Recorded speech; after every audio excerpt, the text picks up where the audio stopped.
HOA Karen apparently decided that blocking an ambulance from my driveway was her idea of helping the community. Yes, she parked her luxury car in the middle of the entrance, heels clacking as she strutted around with her clipboard, barking at neighbors and attempting to assert authority. What she didn't know was that the ambulance contained her own husband, and the ranch was equipped with full automated security, K9 units, and heritage bulls. It all began on a bright, tense morning. I was checking the pastures, Ragnar stretched lazily beside me, when the shrill wail of the ambulance siren pierced the air. Karen had already maneuvered her car to block the driveway completely, muttering about community rights and illegal obstruction. "Karen," I called calmly, ice-cold iced tea in hand, "move your car. This is private property, and there is an emergency." She laughed, waving her clipboard. "No, you can't tell me what to do. This is the community driveway." I pressed a button on my tablet. Immediately, motion-activated sprinklers erupted around her car, sending a perfect arc of water that soaked her from head to toe. Ragnar barked sharply, circling her, while the bulls in the pasture raised their massive heads, snorting ominously. Karen shrieked and attempted to step back, only to slip in the mud, clipboard flying into the puddle. Meanwhile, the ambulance honked repeatedly.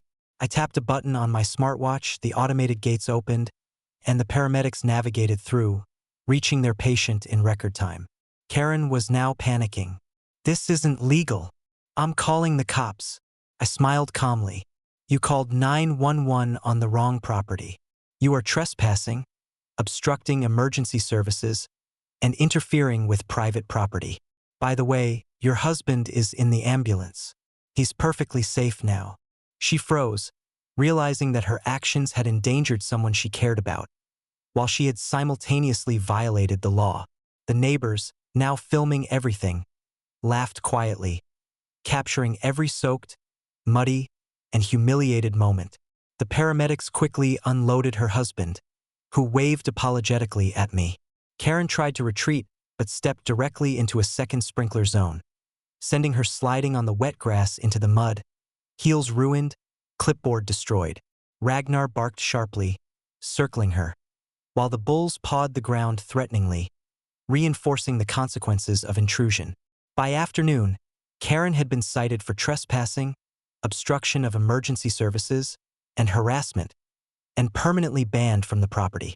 The HOA board received full documentation, drone footage, security camera logs, witness statements, and videos of her spectacular meltdown. The legend of Ambulance Karen versus the ranch defenses spread quickly through the neighborhood. Neighbors whispered warnings. "Never block a driveway here. The owner sees everything. Ragnar sees everything. The bulls are watching." And automated defenses? Impeccable. By sunset, the ranch was secure. Ragnar sprawled in the sun, bulls grazing peacefully, Karen retreating, drenched, muddy, and utterly humiliated. Her attempts to assert HOA authority had failed spectacularly. The moral: never obstruct emergency services on private property, especially when the owner has K9 units, bulls, and automated defenses ready to protect life and property.